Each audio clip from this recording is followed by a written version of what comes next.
Tough job थी, यानी कि ऐसा काम शायद 25 साल की ज़िंदगी में मैंने कभी ना किया हो। इधर मजबूरी में काम करना पड़ता है, बात सच्ची है, इधर मजबूरी में काम एज़ कम्पेयर टू पाकिस्तान। आपको पाकिस्तान के हालात बेहतर पता है कि दिन ब दिन वो पीछे ही जाते जा रहे हैं, मिलती रहती है, स्ट्रगल करनी पड़ती है। अगर कोई कहेगा स्ट्रगल नहीं है तो ये बात झूठी है। अगर आप कहो कि घर पे बैठे हुए आपको कुछ मिलेगा तो ये बात नहीं इम्पॉसिबल है भाई। पहले 2-3 महीने वो आप दुनिया के किसी भी मुल्क में चले जाए, किसी भी नई जगह पे आप चले जाए ना, तो आपको मुश्किलात भाई देखनी है, क्योंकि मस्त होना चाहिए भाई। आप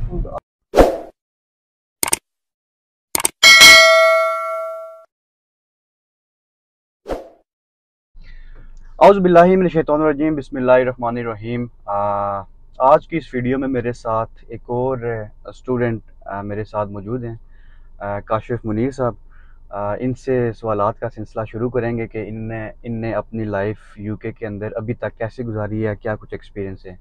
साथ साथ ड्राइव करते हैं और साथ साथ इनका इंटरव्यू लेंगे। तो काशिफ भाई, सबसे पहले तो आपका बहुत शुक्रिया कि आपने हमें टाइम दिया, आखिरकार आपको मैंने पकड़ ही लिया है। बहुत मेहरबानी सर। सबसे पहले सरकार आप अपना थोड़ा सा तारीफ करवाएं और उसके बाद ये भी बताएं कि आपकी यूनिवर्सिटी कौन सी है। बिस्मिल्लाहिर्रहमानिर्रहीम। सबसे पहले मैं अपने प्यारे दोस्त फजी साहब का शुक्रिया अदा करना चाहता हूँ कि उन्होंने इस लाइफ की मसरूफियत से टाइम निकाल के हमें कुछ लम्हा दिए कि हम अपने साथ इकट्ठा बात गुजार सकें। तो मेरा नाम काशिफ मुनीर है जी, मैं कोटली से बिलोंग करता हूँ। गांव मेरा बहुत प्यारा गांव पनाह शरीफ है, सब लोग जानते ही होंगे। तो जहाँ तक यूनिवर्सिटी की बात है, वजी भाई मेरी यूनिवर्सिटी हाटफोर्ड शायर है, ठीक है। तो यूनिवर्सिटी में आपकी हार्टफोर्ड शायर होगी जी जी यूके में आए तकरीबन आपको कितना अरसा हो चुका है अभी तक? जी वजी भाई, मुझे अबाउट 1.5 ईयर हो गया इधर यूके में। 1.5 साल हो चुका है। तो 1.5 अभी साल तक हो आपकी चुका यूनिवर्सिटी कंप्लीट हो चुकी है या रिसर्च वर्क जारी है? नहीं सर, आपके साथ ही मेरा चल रहा है रिसर्च वर्क, आपके साथ ही मेरी चल रही है। तो जो बाकी पहले 2 सेमेस्टर से वो माशाल्लाह हमारे क्लियर हो चुके हैं। अब हम रिसर्च वर्क कर रहे हैं, तो आस्ता आस्ता सब कुछ साथ चल रहा है। अभी है हमारे तकरीबन 8-9 माह है, अभी 8-9 माह है। जी जी। तो ये बताएं कि स्टडीज की जो कंडीशन है वो कैसी है, मुश्किल है स्टडी है, आसान है एज कम्पेयर टू पाकिस्तान, क्या समझते हैं आप? वही भाई, हर एक बंदे का अपना पॉइंट ऑफ व्यू होता है। तो एज कम्पेयर टू पाकिस्तान मुझे लगता है कि इधर की स्टडी थोड़ी इजी है, बंदा कर सकता है, इजीली मैनेज कर सकता है। क्योंकि पाकिस्तान की स्टडी जो होती है वो आप देख सकते हैं कि 4-5 दिन क्लासेस होती हैं, बंदे को टाइम निकालना पड़ता है।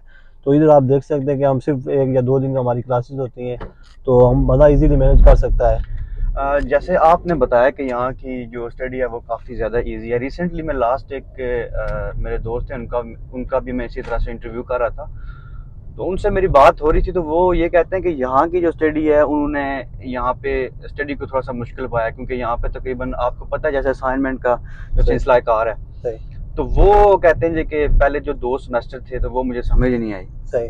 तो हैं टोटल हमारे 4 सेमेस्टर, 2 सेमेस्टर को समझ नहीं आई, तो पीछे क्या रह गया होगा। लेकिन यहाँ जहाँ तक बात है ना स्टडी इजी या मुश्किल की, तो ये डिपेंड करता है बंदा कैसा है, यानी स्टडी में वो खुद कैसा है, ठीक है। अगर आप स्टडी को प्रॉपरली टाइम देते हो तो ये स्टडी मेरे हिसाब से मुश्किल नहीं है। जिसे आपको क्या लगता है, आप क्या कहते हो? मेरे हिसाब से तो ये स्टडी इतनी मुश्किल नहीं है जितना बनाया हुआ लोगों ने, क्योंकि मुझे तो स्टडी सच्ची जो बात है मुश्किल लगी है। अच्छा, आपको मुश्किल लगी है? हम शुरू से बैक बेंचेस रहे हैं, तो यहाँ पे भी बैक बेंचेस ही हैं। नहीं, मैं अपने पॉइंट ऑफ व्यू से कह रहा हूँ कि जैसे हमने मैनेज किया है ना, इजी है। ठीक हो गया। अच्छा ये बताएं कि फीसिस आपकी हो चुकी हैं या कुछ रहती हैं अभी तक फीसिस? जी भाजी, अल्हम्दुलिल्लाह फीसिस का जहाँ तक मामला है, पहले 2 महीने तो मेरे साथ बिल्कुल कोई काम नहीं था मेरे पास, बहुत ही मुश्किलात देखी है पहले 2 महीने। एक बात है कि इधर हमारे अपने जाने वाले थे, मेरे मामू भी इधर थे, तो मैं उनके साथ ही रहा हूँ। लेकिन यह है कि वो काम पे चले जाते थे, मैं घर पे बोर होता रहता था, तो काम वगैरह नहीं था पहले 2 महीने। लेकिन साथ ही 2 महीने के बाद मेरी जॉब लग गई एक फैक्ट्री में, फिर उधर जॉब पे आना जाना, फिर साथ ही यूनिवर्सिटी में जब आना जाना लगा रहता था, तो वक्त आस्ता आस्ता गुजरता गया। जितने भी अभी तक मैंने इंटरव्यू किए हैं या जितने भी मेरे दोस्त हैं उनसे बातचीत मेरी हुई है, तो वो सभी एक बात जो है ना वो कॉमन बोलते हैं कि शुरू के जो 3-4 माह रहे हैं वो काफ़ी हार्ड रहे उनके लिए। तो काम काज का सिलसिला भी उनके लिए नहीं था। तो आप जब यहाँ पे आए थे तो आपने सबसे पहले कौन सा काम किया था, और ऐसा कोई मुश्किल काम जो आप अपना एक्सपीरियंस शेयर करना चाहते हो कि यार वो काम करने के बाद आप समझते हो कि यार मैंने बहुत ही ज़्यादा मुश्किल परेशानी देखी है? तो कोई ऐसा एक्सपीरियंस आपके पास? सबसे पहले वजी भाई, जो आपने बात किया ना कि पहले 2-3 महीने वो आप दुनिया के किसी भी मुल्क में चले जाए, किसी भी नई जगह पे आप चले जाए ना, तो आपको मुश्किलात भाई देखनी है, चाहे वो सऊदी अरब है, चाहे इंग्लैंड है, चाहे कुवैत है, जिस मर्जी मुल्क में जाए ना, आपने पहले 2-3 महीने सेटलमेंट होने के लिए मुश्किलात देखनी है। तो जहाँ तक वर्क का एक्सपीरियंस है, मैं एक इधर वेयर हाउस में मेरी जॉब हो गई थी, तो उसकी स्टोरी आप नहीं पूछें, लेकिन अब आपने पूछ लिया है तो मैं आपको बताना जरूरी समझूंगा। हम तो पूछेंगे ना, क्योंकि पहला दिन जब मैं जॉब पे गया ना, तो मेरा भी सिनेरियो कुछ गलत ही था, क्योंकि हम एजेंसी के थ्रू गए थे काम पे।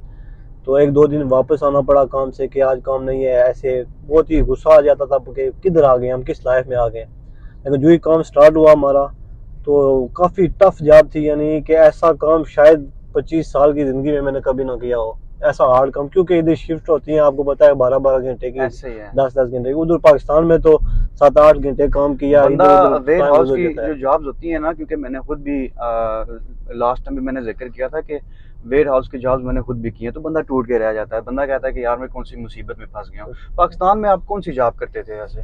पाकिस्तान में वैसी वजी पहले तो पता है आपको, स्टडी करते रहे, तो उसके बाद जो आखिरी 2-3 साल गुजरे हैं मेरे, तो मैं गाड़ियों का काम करता रहा हूँ। क्योंकि मेरे भाई सऊदी अरब होते हैं, तो माशाल्लाह उन्होंने हर मामले में मेरी बहुत सपोर्ट की है।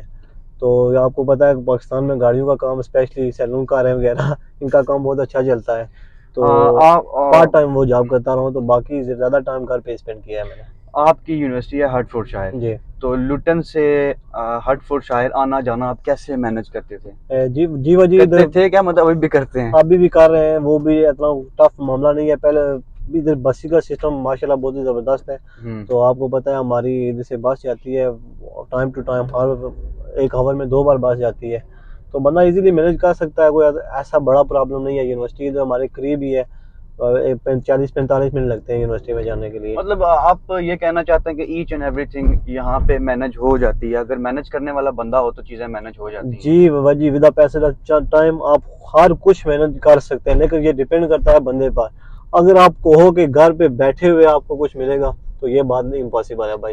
ये बात आपकी बिल्कुल मैं एग्री करता हूँ इसके साथ। अगर आप अपने मुल्क में भी हैं तो अगर आप, वो कहते हैं हरकत में बरकत है, हरकत में बरकत अगर है, आप बिल्कुल हरकत नहीं करेंगे तो बरकत भी नहीं होगी। बरकत भी नहीं होगी। ये बताएं जी कि आप क्या समझते हैं कि अभी रिसेंटली पॉलिसीज वगैरह भी चेंज हुई हैं, जैसे आपको पता ही है, तो क्या समझते हैं कि अब पॉलिसीज चेंज होने के बाद या पॉलिसी चेंज होने से पहले भी क्या स्टूडेंट्स को जो इंग्लैंड आना चाहते हैं या बैरून मुल्क निकलना चाहते हैं, क्योंकि हमारे मुल्क के हालात कुछ ठीक नहीं है, तो क्या आप उनको रिकमेंड करते हैं कि इंग्लैंड में आना चाहिए या फिर किसी और कंट्री की तरफ मूव करना चाहिए उनको?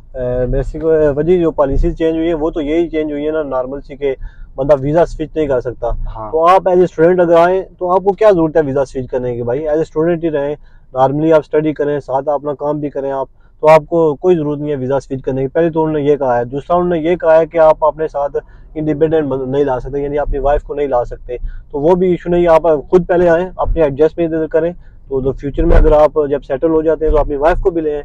तो दूसरा जो आपने कही है बात रिकमेंड करने की, तो एज़ कम्पेयर टू पाकिस्तान, आपको पाकिस्तान के हालात बेहतर पता है कि दिन ब दिन वो पीछे ही जाते जा रहे हैं।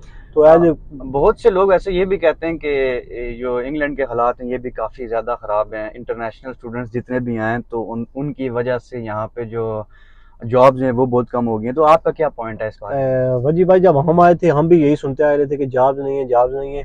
मैंने आपको वही बात बार बार रिपीट करनी पड़ रही है कि पहले 2-3 महीने मुश्किलात होती हैं, तो पैसे जब टाइम बंदा मैनेज कर लेता है, जॉब मिलती रहती है, स्ट्रगल करनी पड़ती है। अगर कोई कहेगा स्ट्रगल नहीं है, तो ये बात झूठी है। बहुत स्ट्रगल इस लाइफ में करनी पड़ती है। हाँ, पाकिस्तान में जो बंदे ख्वाब देखते हैं ना कि उधर पैसे शायद दरख्तों से गिर रहे हैं, तो ऐसी बात भाईजान मेरे बिल्कुल नहीं है। आप क्या कहते हैं कि जितना आपने यहाँ पे अचीव किया है, मतलब इन 1.5-2 सालों के अंदर, तो ये अगर टाइम स्पैम अगर पाकिस्तान में आप गुजारते या आज़ाद कश्मीर के अंदर आप गुजारते, तो क्या आप वो अचीव कर पाते जो आपने यहाँ पे रह के अचीव किया? बिल्कुल भी नहीं वजी भाई, बिल्कुल भी नहीं। क्योंकि उधर बंदा ज़्यादा टाइम अपना ज़ाया करता है, सच्ची जो बात है। काम बंदा दिल लगा के उधर नहीं करता, इधर मजबूरी में काम करना पड़ता है। बात जो सच्ची है, इधर मजबूरी में काम। उधर तो यही होता है, इधर क्रिकेट खेला, इधर गया, उधर गया, बस लाइफ गुजारने का ये होता है। अब उधर बंदा वो अचीवमेंट नहीं कर सकता जो इधर बैरून मुल्क में आगे बंदा करता है। बिल्कुल ऐसा ही है, क्योंकि जितने भी इंक्लूडिंग हमारी इंक्लूडिंग हम भी, जब हम भी अपने मुल्क में थे, तो हमें ये चीज जरूर पता होती है कि यार हमें 3 टाइम का खाना जो है मिल जाएगा। जब आप बाहर आते हैं यहाँ पे तो आपको ये पता होता है कि यार मैंने अपना रेंट खुद देना है, सही बात अपने खाने के मामलात जितने भी हैं वो मैंने खुद करने हैं, और इसके अलावा बाकी भी जो दीगर मामलात होते हैं वो मैंने खुद करने हैं। कोई आपकी हेल्प करने के लिए नहीं आएगा। अगर कोई हेल्प करने के लिए आएगा भी तो मतलब कितनी हेल्प कर सकेगा, महीना 2 महीने, उसके बाद आपको खुद ही मतलब बिल्कुल मैं आपकी बात से इत्तेफाक करता हूँ, क्योंकि पाकिस्तान में हम अपने वालिदैन पे डिपेंड कर रहे थे, काम करें या ना करें हमें 3 वक्त का मिलना है यार भाई। तो इधर यह है कि हमको खुद ही सब कुछ करना पड़ता है। तो आप जब निकले थे पाकिस्तान से यूके के लिए, तो डेस्टिनेशन आपकी ये लुटन ही थी या कहीं और जाना था? अगर आप लुटन ही आ रहे थे तो ये लुटन चूज करने का मकसद क्या था, मतलब क्यों आए आप लुटन? जी वजी भाई, सबसे पहले बात है कि हमारी फैमिली माशाल्लाह इधर है, मेरे नाना जान इधर हैं, तो इसके अलावा मेरे मामू जिन्होंने मुझे अपने एयरपोर्ट से रिसीव किया तो वो भी इधर लुटन ही रह रहे थे, तो उन्होंने भी यही कहा है कि आप यूनिवर्सिटी भी ये हार्टफोर्ड शहर करीब है तो आप लुटन ही स्टे करो, तो इसी वजह से मैंने लुटन को सिलेक्ट किया रिहाइश के लिए। मतलब फैमिली थी तो आपको काफी सपोर्ट हो गई है। लेकिन बहुत सपोर्ट हुई है। एक चीज मैं अक्सर कहता रहता हूँ और सुनने के लिए भी मिलता रहता है कि जिनकी फैमिलीज यहाँ पे नहीं ना होती तो वो खजल खुआर होकर रह जाते हैं। तो अपॉर्चुनिटीज के हवाले से बात करते हैं कि आज की तारीख में अगर बात की जाए तो आप क्या समझते हैं कि लुटन के अंदर जहाँ पे हम लोग रह रहे हैं या ओवरऑल भी बात करें पूरे यूके की, तो जॉब्स की क्या कोई कंडीशंस हैं, मिल जाती हैं नहीं मिलती, आपके अपने एक्सपीरियंस से? क्योंकि आप भी जाहिर बात अब जॉब करते हैं, रेफरेंस होते हैं, लोग आपके पास भी आते हैं जॉब्स वगैरह के लिए कि आपको कोई है तो बताएं, तो आप क्या समझते हैं कोई जॉब? जी वजी भाई, जो मौजूदा सूरत हाल है ना कि लुटन के अंदर जॉब की अपॉर्चुनिटी बहुत ही कम है। ये नहीं है कि बिल्कुल नहीं है, हमारे लिए थोड़ा सा और कंडीशन है कि अब हमने गाड़ी कर लिया तो हमारे साथ अपॉर्चुनिटीज हैं कि हम इधर उधर घूम सकते हैं, फिर सकते हैं, यानी उसके लिए जॉब के लिए ऐसे SIA की जॉब्स हैं, सिक्योरिटी की जॉब, डिलीवरीज की होगी, वो हमारे लिए अपॉर्चुनिटीज है। जो न्यू बंदे आते हैं ना उनके लिए थोड़े से मसाइल जरूर होंगे कि लुटन के अंदर हालात इस वक्त बहुत ही गंभीर जा रहे हैं, क्योंकि गंभीर जा रहे हैं, वैसे वर्ड आपने बड़ा जबरदस्त। पाकिस्तान से, इंडिया से, बांग्लादेश से जो भी लोग आते हैं ना वो लुटन ही रह रहे हैं। तो बंदे, अगर मेरा जो अंदाजा है, बंदे आउटसाइड मूव हो जाए अगर उधर भी बेस्ट अपॉर्चुनिटीज है, लाजमी नहीं बंदा लुटन ही आए। जहाँ तक बात है ना लुटन के अंदर अपॉर्चुनिटीज की, तो मैं जो अभी नए स्टूडेंट आ रहे हैं ना वजीब भाई, मैं उनके लिए रिकमेंड करूंगा कि वो सबसे पहले अपना जो इंटरनेशनल लाइसेंस है इस्लामाबाद से बनाना कोई मुश्किल नहीं है उधर, तो जो ड्राइवर है या जो ड्राइवर नहीं है वो भी अपनी ड्राइविंग सीख के सबसे पहले अपना इंटरनेशनल लाइसेंस लाएं, और इसके बाद जो वो है ना SIA का बैच के लिए जो करना है, सर्टिफिकेट लेना है, वो हर सूरत में उसको लें। तो उसके अलावा ये है कि मुश्किल है, गाड़ी के अलावा इधर सर्वाइवल करना थोड़ा सा मुश्किल है, टफ है। अभी आपने एक बात किया कि इंटरनेशनल लाइसेंस इस्लामाबाद से, मैं आपसे अपना जो एक्सपीरियंस है वो भी शेयर करता हूँ, सुनने वालों को भी उनसे भी एक्सपीरियंस मेरा शेयर हो जाएगा इस हवाले से कि काफ़ी ज़्यादा ये लोग समझते हैं कि जो इंटरनेशनल लाइसेंस है वो इस्लामाबाद से ही बनेगा। अब जैसे मेरे पास आज़ाद कश्मीर का लाइसेंस था और मेरे लिए वही यहाँ पे एज अ इंटरनेशनल लाइसेंस जो है ना वो यूज़ हुआ था, क्योंकि आप जब ट्रैवल करते हो तो आपकी ईच एंड एवरीथिंग, सारे डॉक्यूमेंटेशन इवन के आप खुद भी मतलब इंटरनेशनल हो जाते हो। सही बात है। तो यहाँ पे वो एक्सेप्टेबल है। तो ये एक लोग समझते हैं कि वो इस्लामाबाद से बनवाना पड़ेगा, तो ऐसी कोई बात नहीं है, क्योंकि मैं आपके सामने एक एग्जांपल मौजूद हूँ कि आज़ाद कश्मीर का वो भी कोटली से मैंने लाइसेंस बनवाया था, तो वो मेरा एज अ इंटरनेशनल लाइसेंस यहाँ पे यूज़ हुआ था, जिसकी वजह से या जिसकी मदद से कह सकते हैं कि मैंने 1 साल यहाँ पे ड्राइव किया था, उसने मुझे काफी ज्यादा हेल्प। यानी आपके पास कोई भी जो ड्राइविंग लाइसेंस है ना किसी भी मुल्क का, वो होना चाहिए 1 साल यहाँ पे वो वैलिड है, उसके बाद आपको यहाँ पे जो है ना जी वो जरूरी आपके पास होना चाहिए, हर सूरत में होना चाहिए ऐसा ही। और इसके अलावा जो मेन चीज़ है वो करेक्टर सर्टिफिकेट, वो मस्ट आपके पास होना चाहिए, क्योंकि SIA के लिए उसकी आपको पहले जरूरत पड़नी है। क्या कहते हैं कि यूके आना चाहिए? यूके मस्ट आना चाहिए भाई। आप अभी जो मेन पॉइंट है ना वजी भाई, वो इंसान की लक का भी है, आप ये भी बात कर सकते हैं। बाज़ बंदे इधर आते हैं, उनका लाइफ स्टाइल कुछ और होता है, उधर बिल्कुल आज़ाद जिंदगी उनकी होती है, तो वो कहेंगे इधर भी बिल्कुल आज़ादी ही आपको मिलेगी, तो ऐसी बात नहीं है, आपको इधर थोड़ा हार्ड वर्क करना पड़ेगा भाई। तो बाकी लक की बात है, मेहनत करेंगे तो सब कुछ मिलेगा, अगर आप मेहनत नहीं करेंगे तो कुछ भी नहीं, मुश्किल ही हालात होंगे आपके। जी बिल्कुल बिल्कुल यही बात। तो मेरे ख्याल से अब यहाँ पे इंटरव्यू को हम करते हैं ख़त्म। ये थे जी मेरे दोस्त काशिफ साहब। हम वैसे अपने डेस्टिनेशन पे पहुंच जाए तो मैंने कहा रास्ते में चलते चलते एक वीडियो भी बना लेते हैं। काशिफ साहब आपका बहुत शुक्रिया जी जनाब। तो कोई एक मैसेज एंड पे अगर आप कोई देना चाहें, कोई भी मैसेज तो आप दे सकते हैं। मेरा यही मैसेज है वजी भाई साहब के लिए, अगर आपकी ख्वाहिश है कि हम यूके जाएं तो आप बिस्मिल्लाह आप यूके आएँ। तो इधर हार्ड वर्क करना पड़ेगा, तो आपके लिए अच्छी अपॉर्चुनिटीज़ है। Wish you best of luck.